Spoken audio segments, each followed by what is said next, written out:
Success? Oh, hi. I just wanted to do another like annual recap vlog type. Well, that's not a vlog, diary type video.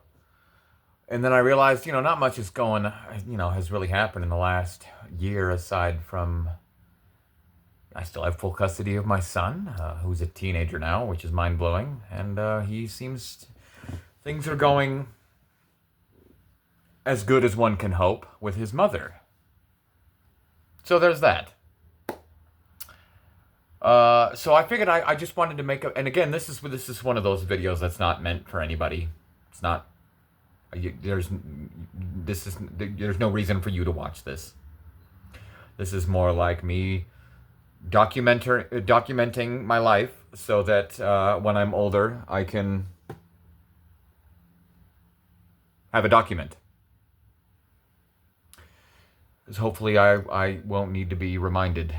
And God forbid I end up in a state like my father. So anyway, so I was like, well, I just need to make a video talking about my summer. Because it ended up being the best summer of my life, probably. I mean, statistically on paper, there's no question it was the best summer of my life. So, yeah. Which pretty much started in mid-spring and ended in mid-fall. But I would be remiss if I didn't at least mention my son and I going to a screening of The Room, which was back in February, but still, I gotta mention it because I've been waiting years for Greg Sestero to come my way. I tell you, every single one of these things I'm gonna talk about, I could make a whole video about. So I'll try not to ramble too much about every single thing, but all of these things it's so crazy that it happened in the same summer because they are all insane experiences that have backstory. And anyway, I love The Room. It's one of my favorite movies. And I've always, Greg tours the world doing screenings of this film, and I always hoped that I could get to go to one. And he came to my city, not just my state, but my city, to do a screening of The Room. And I was like, heck yeah! So I took my son and I took my dad. I wanted to experience it with both of them. It didn't work out too well with my dad. He wasn't. I didn't know at the time how bad, but he wasn't doing great, and he was a little overwhelmed by the experience, so he kind of just had to wait out in the hall while my son and I enjoyed it. Anyway, it was a great screening and had a blast, but I got to meet Greg Sestero. My son asked him a question afterward. Greg Sestero pointed him out, look at this cool kid, he gets it. Anyway, so that was a great experience. So then, we had my son's birthday. This was in May. And he was turning 13, and that was a big deal, especially for me. And I wanted to make it a very special birthday, because not only was he turning 13, but his last few birthdays weren't what they should have been. So I wanted this one to be really special. He's turning 13, yada, yada, yada. I wanted to make up for the past. And I was like, what do you want to do? I said, we can do anything you want to do. And he thought of like 2 or 3 things, and I said, sweet, let's do them all. And I made a birthday extravaganza for my boy. 4 days. 4 days. It was supposed to be 3 days, 3 things for his 13th birthday. But then his grandparents wanted to throw him a birthday party. So I was like, sweet. So it turned into 4 days. So day 1 was the Saturday. And he had a birthday party at Dave & Buster's with all of his friends. And it was a great success. And he had a blast. And it was awesome. And while we were at Dave & Buster's, I actually knocked something off of my bucket list. I've been a huge fan of Deal or No Deal. Or I was when it premiered. I was obsessed with it when it was originally on. Love that show. But ever since they busted out the Deal or No Deal arcade game, that's always been my go-to game. I play it and have for years. Anytime I see a Deal or No Deal, I'm like, sweet. But my goal has always been one day I want to get the top prize, where you go the double, and then the top case. Usually I win like nothing on this game. A few times I've gotten pretty high. But then on my son's birthday, I got the freaking top prize. Like the top, double top, the most you can possibly win on Deal or No Deal. I didn't take the deal. I kept my case. Turned out I picked the right case. And I won the freaking grand prize, and no one was there to freaking see it. It was cool. I took a video of it and a picture. Dang it! So that was cool. I still have the card.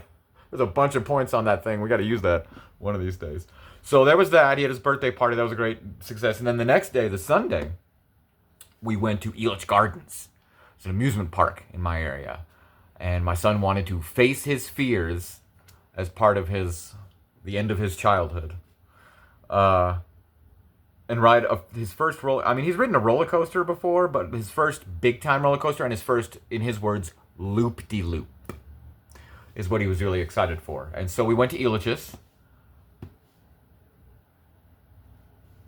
I had a slightly different experience than he did, but it was a blast. And I was terrified because I'm an old man now, and I'm scared of heights now. And, ever since I became a father, my mortality is always tapping on my shoulder. So it was terrifying for me, but we had a blast. I was glad I got to ride some of those rides. I haven't been on some of those rides in decades because I hadn't been to that park except for bringing my son when he was tiny, so we'd only ride the tiny rides. This is the first time he got to ride the big rides, which meant it was the first time I was riding these big rides. Since the last time I rode one of these rides, the hangy down one, where the track's above you and your feet are dangling, the last time I was on that ride, it got stuck. Like, we were in the front, and it was the top of before you go over. So we're dangling, looking down with, frozen. It was terrifying. But I faced my fears. I rode it again. It was a grand old time. We had a blast. So that was day 2 of his birthday. And then days 3 and 4, yeah, I pulled him out of school. I was like, no, he ain't going to school. We're busy. So day 3, we went to the zoo. And we have one of the best zoos in the country here in my city. And in fact, now one of the best zoos on the planet because they were doing some renovations and I haven't been there in a few years. And it's a completely different zoo now. And it was already one of the best zoos. Now it's holy crap. So we had this amazing day with this amazing zoo that they're still making improvements on. But the interactivity with the animals and the spaces that the animals have, it's phenomenal. Great zoo. So that was a great time. And that was kind of like our celebration of the last day of his childhood. I'm going to take my kid to the zoo one last time while he's a kid, Because then the next day he turned a teenager, and on his actual birthday, he wanted to go to Meow Wolf. So we went to Meow Wolf in Denver, and that was a trip.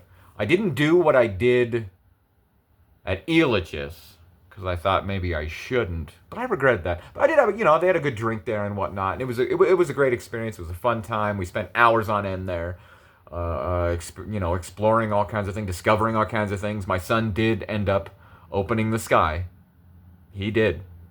Witness to it. I got video documentation, so that was pretty cool. So yeah, it was a great 4-day birthday extravaganza. Great success. Loved it. So then, there was my birthday a month later, and I just wanted to mention this because it was a nice, peaceful birthday. I turned 42, the meaning of life. I now know what that number means. You'll know what it means when you turn 42. Yeah, I watched Hitchhiker's Guide, of course, but I spent the evening the night before at my best friend's house. My best friend of 25 years. Yeah, that's a best friend. And they treated me like a king, to be honest. I mean, drinks all around, non-stop food, and I'm talking food. I'm talking better than I've eaten in years. Like this guy, her husband, he was cooking me up steak and made us bomb breakfast, and it was a dream come true. I was being catered to like a king, and then we went out to the river on my actual birthday, enjoying drinks, kids out playing and tubing, and it was peaceful. It was me getting to enjoy my life for a moment. And then actually on that day, my brother texted me to tell me happy birthday and said, I was hoping to take you to a baseball game maybe as your birthday present. And I was like, actually, Lynn and I were planning on seeing the Blue Jays when they were in town, so if you want to wait, you can just take us to one of those games. And he's like, okay. So anyway, I had a great birthday.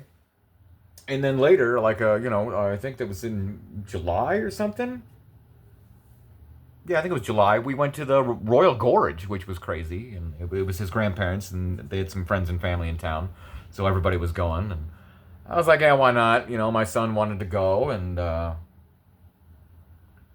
even though, like I said, I'm terrified of heights now. They didn't bother me when I was young, but now that I'm older. But I walked across that bridge. It was terrifying. Terrifying. But I did it.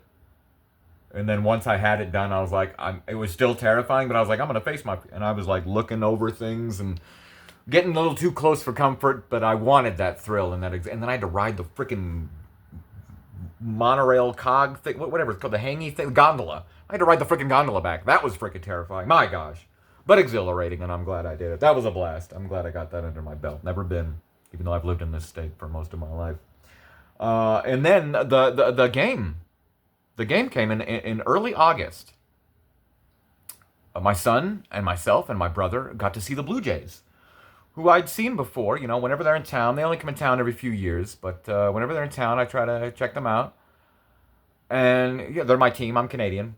Blue Jays have been my team my whole life, and it was an awesome game. It ended up being like one of their best games ever, and their best game of the season. They were playing the Rockies at the time. The Blue Jays were the best team in the league, and the Rockies were the worst team in the league. And boy, did it show.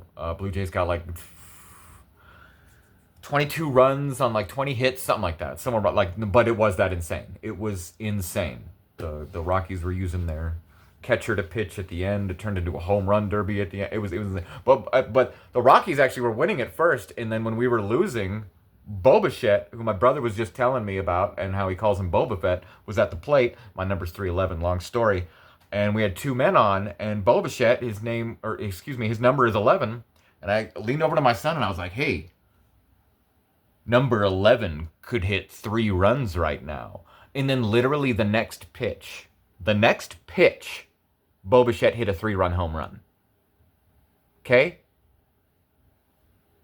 Pin that in your hat for later. Anyway, great game. And it was awesome because the Rockies were so bad and the Blue Jays were so good at the time. The place was filled with Blue Jays fans. And my brother had gotten me the best seats I'd ever sat in my life at a baseball game. We were like 9th row behind the Blue Jay dugout. It was the best baseball game I'd ever been to in my life. It was freaking awesome. The closest seats I've ever had. But the other thing is we were surrounded by Blue Jays fans. I was surrounded by Canadians. I had never felt more at home in my life. It was awesome. Great game. So we're like, hey, Blue Jays are doing pretty good this year. So, but then later that week, because actually I forgot to mention for my son's birthday, one of the things I got him was tickets to see Weird Al. Okay. But it was the same week as the Blue Jays, a few days later. I had also gotten him tickets to another concert for Nine Inch Nails, and he was very excited to go to his first rock concert. And I was also going with my best friend of 25 years, the one I spent my birthday with, who her and I had seen Nine Inch Nails many years ago. Long story short, it was a bunk show, but it was because he had just lost his drummer, and they had just started with a new drummer, and that drummer wasn't quite in the groove yet, and it was a weird show, and her and I always wanted to make up for that weird show and see a really good Nine Inch Nails show. I mean, that show was good, a great tour. It's on DVD, but that particular show was not good. Trent came out later and was like, "Man, we weren't feeling it. I was really upset about this personal thing I had going on with the drummer who just left." Anyway, so we go and see Nine Inch Nails. Spoiler alert. It's amazing. One of the greatest shows of all time, and it was freaking phenomenal. You see, my son, who's named after the Tron franchise, he wouldn't exist if it wasn't for the film Tron Legacy. That's a whole nother thing that I will be discussing in my next video about how I've seen Tron Ares 25 times. Anyway, so Nine Inch Nails, not only being one of my favorite bands of my entire life, I've followed them from the beginning, and they've been one of my favorite period, the end. They're doing the music for Tron, my favorite movie of my entire life, that is also responsible for my son's existence, who is now the most important thing in my entire life. Now I'm taking him to a Nine Inch Nails concert just a couple of months before their score for Tron Ares is about to drop, and we get to hear the new song from Tron Ares, As Alive As You Need Me to Be live. We get to hear my son's favorite song they played live, which blew our minds, because they actually played something from every single one of their albums, which is insane. They played one of my favorite songs live that I've always wanted to hear live. They played one of my bestie's favorite song. It was the greatest show ever. We had such a blast. Boy Noi was even there. We discovered there's no noise. It's just one Noi. But it was an amazing show that we had an exhilarating, phenomenal experience. We ended up staying at a hotel and had a great night. Oh, it was phenomenal. I took my 13-year-old son, to see Nine Inch Nails. on the Peel It Back tour, where they were premiering as Alive as You Need Me to Be, then featured in Tron Ares. Okay? They played Perfect Drug. They played 1 Million. My son was excited. That was the song that made him go, oh my gosh, I actually really like this band. And they played that freaking song. It was awesome. Anywho, so we saw Nine Inch Nails, and then 2 days after seeing Nine Inch Nails, my son and I went to our local Comic-Con. Holy crap. That was great. That's where I got to meet freaking Jason Lee. Hell yeah, can't have the sweet without the sour. Vanilla Sky is one of the greatest movies of all time. Not to mention all the Jay and stuff. Anyway, got to meet him. Oh, and speaking of, then I got to meet Jason Mewes.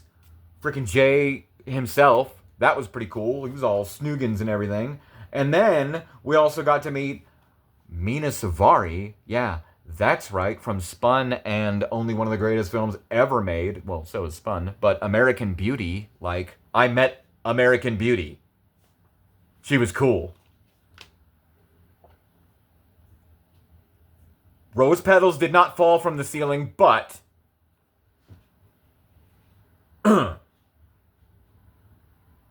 oh, and we met Rebecca Mader, who we know from Lost. Let's have chocolate. Oh, she even said the line for us. Oh my god. She was cool as hell. We got to rave about how much we love Lost and how perfect the ending is. That's a whole nother thing. Don't get me started. I'll make a video. Don't tempt me. No, I won't, because nobody would watch it. Anyway, so yeah, so then we went to Comic-Con, but then, okay, again, so Comic-Con, okay, so it was the same week as the Blue Jays. Then we saw Nine Inch Nails. Then 2 days later, we go to Comic-Con. Then, after Comic-Con, we met those people right away, did all the stuff we wanted to do, because we had to leave Comic-Con early, because that same day, at the last second, after I found out a few days beforehand, we decided to go to Red Rocks and see Danny freaking Elfman. Now, that's a whole nother story where when we got there, the symphony started, and there was no Danny Elfman, and I was like, oh no, I'm an idiot. We're here seeing the music, because the concert was the music of Danny Elfman's Tim Burton. It was the music of Danny Elfman in Tim Burton's films. Specifically Tim Burton, Danny Elfman music. Okay? And then we're sitting there, and as the concert's going on, I'm like, I'm so stupid. This is just the music of Danny Elfman played by the symphony. It's not freaking Danny Elfman. But then I'm surprised to see the person that I came there to see when, yes, they saved him for the end. Then Danny Elfman freaking comes out, because of course he's too old to be conducting the whole freaking show, but he came out to sing. So then we get to see Danny Elfman sing freaking Jack, all of his freaking songs from freaking Nightmare, and then he also freaking tapped it off with the freaking Oogie Boogie song. It was wild. So that was amazing. And that was the freaking same day as Comic-Con, 2 days after Nine Inch Nails. Do you see how I'm having the best summer ever? And we're not finished yet. Then we also got to, him and I, you know, I got to be civil, and we hung out with his mother. It meant a lot to him, though. But we got to go to the balloon thing, and I got to see all these hot air balloons. Oh, I used to go when I was a kid, but I haven't been since I was a kid. But this was the best one I'd been to. All these balloons, and I got so much amazing footage and beautiful pictures, and oh, it was gorgeous. To see dozens and dozens and dozens of hot air balloons in one eye shot, with the sunrise in the background, all gleaming over a lake. I'm telling you. The world is perfect. Appreciate the details. To quote RZA from The Dead Don't Die. Yeah, so that was great. And then it was a week later, after all of that, a week later, then came the Weird Al concert. That was my other son's birthday present. And we go to see Weird Al at this brand new venue that I'd never been to. Nice place. They had fire pits and everything. It was great. Loved it. But we'd seen Weird Al before. That was my first concert was Weird Al. My dad took me to. Flynn, my son Flynn, his first concert was Weird Al when my father and me took him to. We had met Weird Al before, but my son was wee little, so he didn't remember. So I insisted on getting the meet and greet again, but he didn't know about that. So we saw this amazing Weird Al show, and Weird Al's always been good. I've seen Weird Al more than any other artist. 15 times now, more than that, probably pushing 20. I actually have it right here if you'll give me just a second so that we can have the quick reference. I have seen Weird Al. That was my 14th time seeing Weird Al. 14. And my second time meeting him. I guess you only meet someone once, but so we did the meet and greet, but he had no idea until we got there because we had to do the special check-in for the VIP and get our exclusive blanket and all this cool stuff.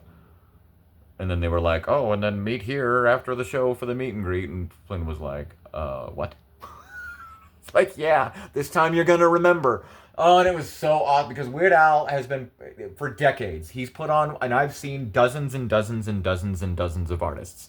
And I'm probably going to have to do an updated video about that because my goodness, have I seen some of the greatest shows. And I got to figure out what were the greatest because I'm about to talk about something else here in a second. And yeah, it's like, what? 9 Inch Nails and freaking Weird Al. I forgot to add something to this list. I'll make sure I go over it because it's right after Weird Al anyway. So, yeah. So then we see Weird Al's always put on essentially the same show, only better. And it gets better every time. And he had this great opener, Puddle's Pity Party, who I'd never heard of. This great, hilarious clown who does these awesome covers and also this hilarious visual He's phenomenal. I highly recommend Puddle's Pity Party. So that was great. But then afterwards, we were in line for a while to get into that meet and greet, but hey, kudos to Weird Al. What a guy. He's so good to his fans, and he was clearly sick when I met him, but he went through it, and he met all those people, and it took forever, and that was after putting on an amazing show. I mean, this guy, he's the best, nicest guy in the world. I'm telling you. Weird Al is the greatest guy. And Flynn was all excited and nervous, and then he met him and took these cool pictures, and yeah. It's either the picture of this thumbnail or one of them. I'm not technologically inept. No, I am inept. I'm not. Anyway, I don't make things. That's why my videos aren't edited. So if I can make a collage thumbnail, I might. Otherwise, either way, that's the picture. So that was exhilarating again. Seeing Weird Al, another great show, meeting him. And then the next week, one of my favorite artists was in town. Her name is Ani DiFranco. 3 of my favorite artists growing up, most people still haven't heard of, but they're the 3 greatest artists in history. It's really a tragedy. Tom Waits, Bjork, and Ani DiFranco. So I'd seen Ani DiFranco a couple of times before, and I was like, I gotta see her again this time because it wasn't just Ani DiFranco in my state. I did have to make quite a drive, but it was in my state. But her opener was Tune Yards. And I freaking love Tune Yards. And if there's one thing I've learned in the dozens and dozens and dozens of concerts I've gone to that has resulted in me having seen some of the greatest artists of all time and having dozens of the greatest memories of my life, I don't miss opportunities anymore. People go, oh, what are you, rich? No, I'm not rich. This is just what I'm spending my money on. Memories instead of crap. Anyway, but so I'm like, I gotta see this because it's not just Ani DiFranco, it's Tune Yards. If it was just Ani DiFranco, I probably would have skipped it because I've seen her before. But it's Tune Yards. And ever since I missed an opportunity to see Flowbots, and I'll probably never get another chance to see Flowbots again, I'm like, I'm not gonna miss an opportunity to see Tune Yards in case I never get another opportunity. So I went, but the thing is, I don't know anybody who likes either of those artists, aside from my father, but that's a whole separate thing where he can't really go to stuff anymore. So I was forced to go to this by myself. And Ani DiFranco is the only artist I had ever seen to that date that I'd seen by myself. She was also an artist that my dad had seen numerous times by himself. So it was kind of poetic. The last time I saw Ani DiFranco, I went by myself. The first time I saw her, I went with my father. And the first time I saw her and went with my father, there was this awesome t-shirt that I wanted that had Ani DiFranco on it, rocking out on her acoustic guitar, because she can rock the hell out of an acoustic guitar. But I only had enough money for either the shirt or to pay my dad back for the ticket. And I did the right thing, and I paid him back for the ticket. And I regretted never getting that damn shirt. It was so cool. So the second time I saw her, I was like, sweet, I'm going to get an awesome shirt now. The only shirt they had was, was cool and all, had a great lyric on it, and I bought it. but it just had a tree. I was like, damn, that other one was way better. So this time I go see Ani DiFranco in this crazy venue I've never been to. That's like a giant barn or something. It was wicked. First place I go to was the freaking merch table, and sure enough, they had an Ani DiFranco shirt that was just like the one I always wanted, where she's rocking out on an acoustic, and it's even better than the other one. Hot dog! So I got the hell out of that, and then I got myself some Tune Yards merch, and then Tune Yards opened up, and it was freaking awesome and exhilarating, and I loved it, and Tune Yards is the best. Highly recommend. And near the end of their show, all of a sudden Meryl goes, we got some merch over there. And I'm like, yeah, I know. I already bought it all. I bought everything except for the friggin' journal. I'm like, I don't need a journal. And she goes, I got journals for sale. Maybe I'll sign one. I said, what? So as soon as they were done with their set, I went up back to their merch table and I said, did she say she's going to be out here to sign stuff? And he was like, yeah, she was there last time. Okay. So I bought one of them journals and I waited patiently while I had a nice chat with this nice other lady who had just discovered Tune Yards. And I'm like, no, me freaking love Tune Yards. I know all their stuff. She's on the score for movies like Sorry to Bother You and the show I Am a Virgo. And she's also just announced that she's working on music for Boots Riley's new music. Anyway, Tune Yards is amazing. And then I got to freaking meet Meryl from Tune Yards. She was the nicest. I got to tell her, I was like, oh my God, I love everything you do.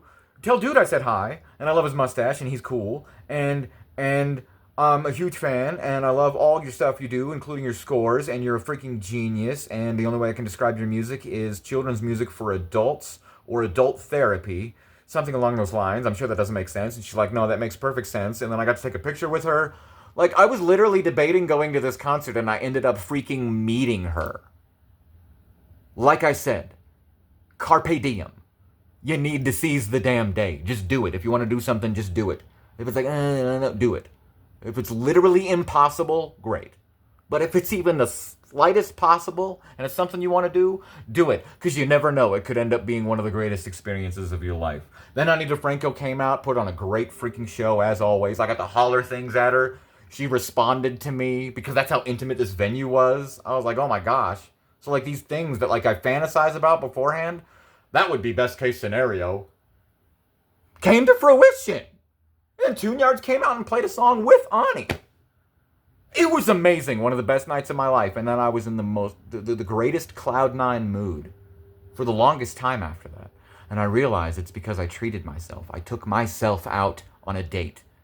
I drove out there, got myself a couple of drinks, bought myself a couple of souvenirs, chatted with a couple of strangers, enjoyed a grand old show, and drove home. And I felt like $1 million freaking dollars. Oh, why do you do stuff by yourself? Why don't you? I do tend to enjoy my company more than anyone else's. Most people annoy the hell out of me. Anyway, so that was a great experience. To think that thing wasn't even on my list. I knew I forgot to put something. All right, we've only got a few things left. So then,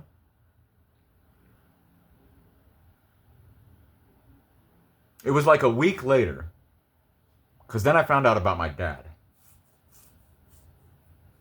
But I was like, I got too much going on. Distraction. So then I found out that this band that is a newer band that I'm a huge, huge fan of. I recently discovered them a few months ago, maybe, when they started dropping these new music videos, and they just came out with their first official label album, as they signed a label with Jack White's label. Yeah, that Jack White of the White Stripes. They're the coolest band ever. But they were only doing a handful of shows, because they never really had a formal tour. They'd done tours, like, where they were the opening act, but anyway. I was going to go to another state just to see them, because I was like, when am I ever going to have an opportunity, right? I keep finding out, I'm going to go see Kesha out of state. Because Kesha didn't come to my state. Freaking love Kesha. I wish I could have freaking seen that tour. And I thought about going out of state, but I didn't. Because no, that's not really possible. But I wanted to go out of state to see Die Spitz. And then all of a sudden, boom.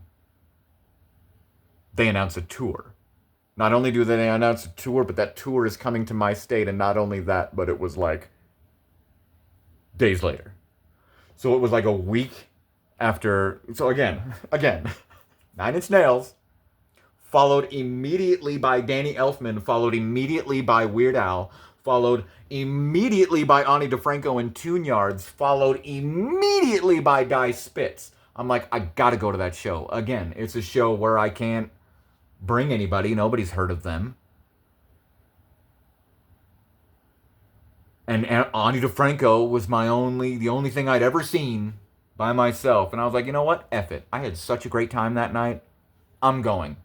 I can't miss the opportunity to see. If you've never heard of Die Spitz, please seek them out. They are the coolest, and they're going to be the biggest freaking thing. They're freaking rock stars, okay?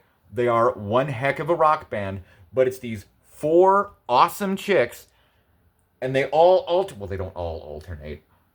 You got the bass player, okay? Kate plays bass. I got this shirt. And the shirt that she's wearing on my shirt is the same shirt that she was wearing at the show. How cool is that? Anyway, she plays bass. But Chloe sings and plays drums. And then, sorry, I just got these 2 down as my favorites. So I haven't quite memorized their names yet. That's Mullet Girl. She plays guitar and sings. And then she plays guitar and sings. But she also plays drums. She's the only one that only does one thing, which is bass, but she also gives the awesome crazy eyes, and she's actually the coolest. So anyway, I was like, I gotta go to this show. And I did. And what happened with this show is it was like, oh, do you want to pay for parking early? And it'll only be $8. And I'm like, yeah, I do, actually, because it's only 2 blocks away from the venue, and you're telling me $8? Okay. And they were like, oh, but do you want to also pay $8 to become the part of the fast pass and get into the venue really fast? And I was like, not really, but $8? I might arrive late because of traffic, and I had to work that day, and I was going to go like straight from work to the concert. I was like, yeah, I'll get a fast pass just in case. It's only $8. So I get there. I get to my fancy schmancy parking. Worked out good. The parking garage messed up my Wi-Fi. So my Wi-Fi was out for a while, so I couldn't get directions, so I ended up lost in downtown Denver for a second. That was cool. But I rebooted my phone, and then the Wi-Fi kicked back in. There's a tip for you. So I finally made it to the venue, but luckily, I made it just in time after getting lost. But I had the fast pass, right? So I'm like, and there's a line, because this was general admission.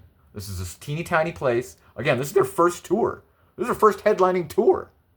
But they announced right before Oh. Anyway. So I get there, and there's a line around the block, and I'm like, oh, crap, good thing I got that fast pass. And I go up to the front. I'm like, I got a fast pass. Where do I go? And she goes, right here, I guess. There was only like a handful of people that got a fast pass, and I was the first one to show up. So when they eventually opened the doors, I was the first one in the building. They were like, okay, you, boom, let's go. Literally, I'm walking in, me by myself. Oh, this was one of the greatest nights of my life. Spoiler alert. I'm walking into this empty venue after we were standing outside listening to their rehearsal. Oh, it was so wicked. The place is totally empty. I go straight to the merch table. I buy all the merch I need. I buy my shirt. Say, is that the only tour shirt? Which sucks because it's white. But it's an awesome picture. And it looks so, like, ghetto. Because, clearly it's not the most expensively made shirt. Because they're a brand new band. But boy, I would pay an arm and a leg for this. I'm so glad I got this shirt. So glad I got this shirt. I've collected so many tour shirts this year. I got Weird Al, I got Nine Inch Nails, I got Tune Yards, I got Ani DeFranco, I got Die Spitz. Let me tell you, I would have got the other merch too, but okay. So I go into this empty venue, and then I'm like, okay, now I need a good locale, because remember, this is general admission. And the whole time I've been planning on going to this concert, I've been fantasizing. Because when I went and saw Tune Yards, I wanted to be on Nate, the bassist. I wanted to be on his side, because he's my favorite member of the band, and I want to. Member of the duo, but I wanted to be closer to him specifically, and I did. I sat right there because I know where they go on stage. So I'd watched some footage of them, and I knew where the bassist would be. I wanted to be next to Kate. I wanted to be somewhere near Kate. I just wanted to get a good glimpse of Kate, maybe like holler something at her. Okay? But I get into this place, and like I said, I've been to dozens and dozens and dozens of concerts. I have never, ever, ever, ever. I've only been to a few, because most of my concerts are like arenas, big places, venues, what have you. But I've been to a few, maybe a few concerts that are in like smaller clubs, but nothing this intimate. Usually a stage is like 5 feet away from where people are cut off, and then 5 feet up from ground level, stuff like that. But this wasn't just a teeny tiny little intimate venue. This was like the teeniest, tiniest little club I've ever been to in my life. So I went straight for the bathroom, and then straight for the bar. Got myself 2 big blue moons, and then walked over to the stage as my mind was blown that A, no one was standing there was a few people at the front of the stage, but it wasn't filled yet. There was a spot for me to stand right at the stage next to a giant speaker. And it was Kate's side. But I'm talking, and I've got footage. I had bass in my face like this. I had bass in my face. The stage was like 2 feet high. Maybe a foot. The stage was barely a stage.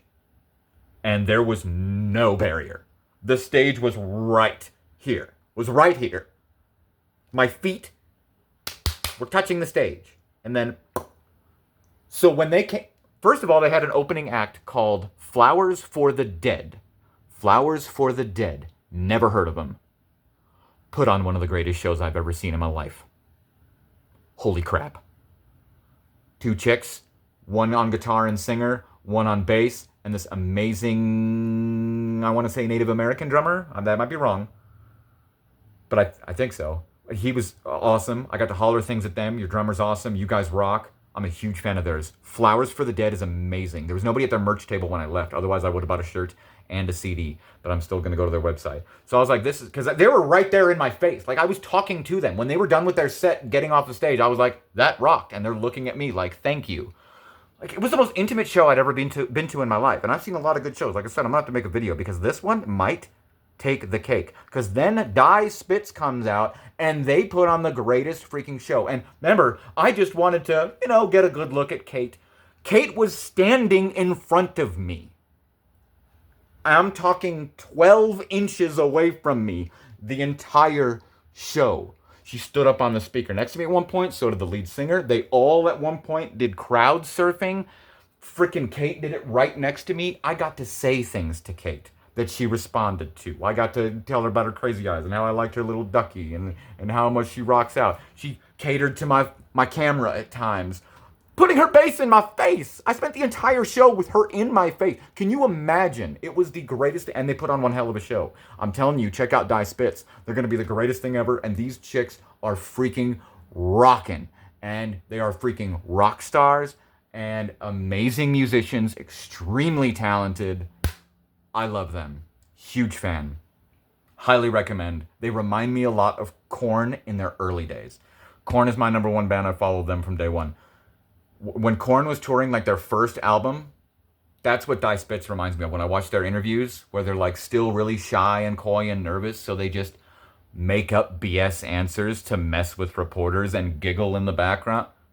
I love them so much. They're amazing. Die Spitz. So that was probably the greatest show I'd ever seen in my life. I couldn't believe it. I actually posted some footage under my stories. So one of my stories has Die Spitz and Flowers for the Dead. So there you go, if you're curious. So after that, literally days later, Tron Ares came out. And my son and I went to the early IMAX screening, and when that music kicked in, because my son and I made it a point not to listen to the score, even though it came out 2 weeks earlier, until the movie. We wanted to experience the score with the film, and I'm glad we did. I can't believe there's people who didn't. Blew my mind, tears in my eyes, the most amazing theatrical experience I've ever had in my life. So I ended up seeing Tron Ares 25 times at this point. It's going to end at 27. I've seen it in 8 different formats. IMAX, IMAX 3D, Dolby 3D, Standard 3D, D-Box 3D, audio description, and is that all of them? I don't know. Anyway, I love that movie. I'm going to make a separate video about Tron Ares because that's a very personal thing with me and my son. And the fact that I just broke my Star Wars Episode 1, The Phantom Menace / Dune Part 2 record for most theatrical viewings. I like Tron. And then my Blue Jays went to the World Series, and I got to watch a lot of really cool baseball with my son, who's never really watched baseball. But when we, of the American League Championship Series, went to Game 7, I got to watch Game 7 of the American League Championship Series with my son.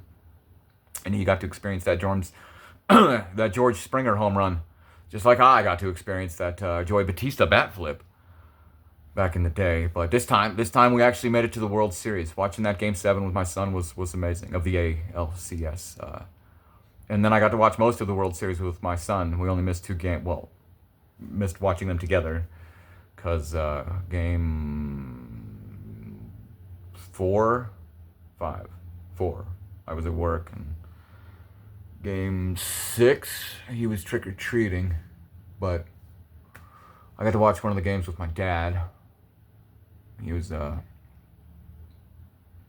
wearing the shirt from '93 when the Blue Jays won the World Series last time, and I remember that. I was 10 years old, and my parents were watching baseball, and the next thing I knew, they were screaming and shouting and busting open champagne, and I didn't understand why. Of course, it's because the Blue Jays won the World Series with a freaking walk-off home run, which almost happened a few times this time. But the end result is something I still have yet to really acknowledge or cope with.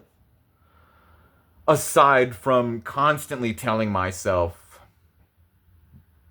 I have nothing to complain about. I got to watch an amazing American League Championship Series Game 7 with my son. I got to watch an amazing World Series with my son. Probably the 3rd greatest World Series I've ever seen. The only thing keeping it from number 2 is that my team didn't win. But my team didn't get swept. We didn't get dominated in Game 7. We didn't lose because of a mistake. We didn't lose because we weren't the better team. We lost by a roll of the dice. We lost by inches. We went as far as we could possibly go in the baseball season. Game 7, extra innings of the World freaking Series. We just don't have a trophy. We got nothing to be ashamed of. 2 more inches, that guy wouldn't have caught the ball. 1 more inch, that guy would have been safe at home. That's baseball. We should be nothing but proud. And I am. Because I got to enjoy the hell out of that World Series with my son, and I still got myself a damn hat.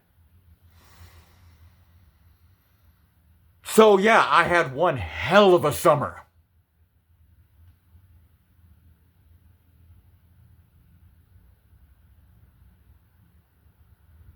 How was yours?